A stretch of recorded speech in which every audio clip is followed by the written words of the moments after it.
انا متعود يعني ثاني مره اسويها ثالث مره فعلا. تحس بعد الحين رجلك فيها الم. هذه رجعنا مره ثانيه على الوسط.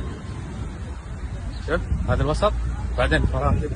هذه الصغيره هذه اللي صدق تمشي بالعرض على اطرافها تمشي على كل رجل. حلو ان شاء الله يعطيهم العافيه. هذا البلوز الصناعي. شكرا للي قاعد.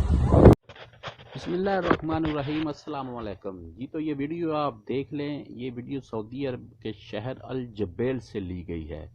میں آپ کو ایک بات ادھر یہ بتاؤں گا، اگر گورنمنٹ ہو نا تو سعودی عرب جیسی، ہم پاکستانی یا کسی بھی دنیا کے ملک پر اگر کسی گورنمنٹ کا راج ہو نا تو سعودی عرب جیسی گورنمنٹ کا راج ہو۔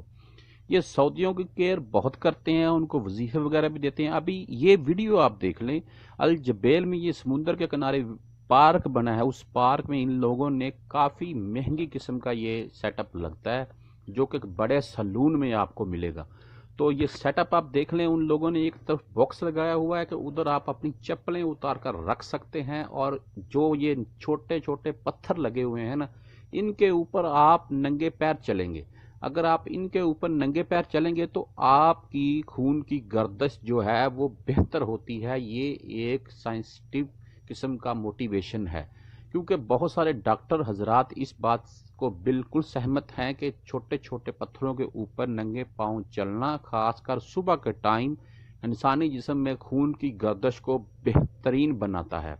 تو یہ ایک گورنمنٹ کی طرف سے عوام کے لیے ریلیف دیا گیا ہے کہ آپ ایک طرف چپلیں اپنی اتار کر رکھیں، اور چاہے تو گھاس پر ننگے پاؤں چلیں، اور چاہے تو اس کے اوپر بھی چلیں، آپ کے جسم میں خون کی گردش بہتر ہوگی۔ کیونکہ یہ سیٹ اپ تھوڑا مہنگا قسم کا لگتا ہے اور بڑے بڑے سلونوں میں ہوتا ہے، تو یہ گورنمنٹ کی طرف سے ایک آپ یہی بول رہے ہیں کہ تحفہ ہے عوام کے لیے، جو کہ ایک صحت مند زندگی گزارنے کے لیے بہت ہی اہم قسم کا قدم ہے یہ۔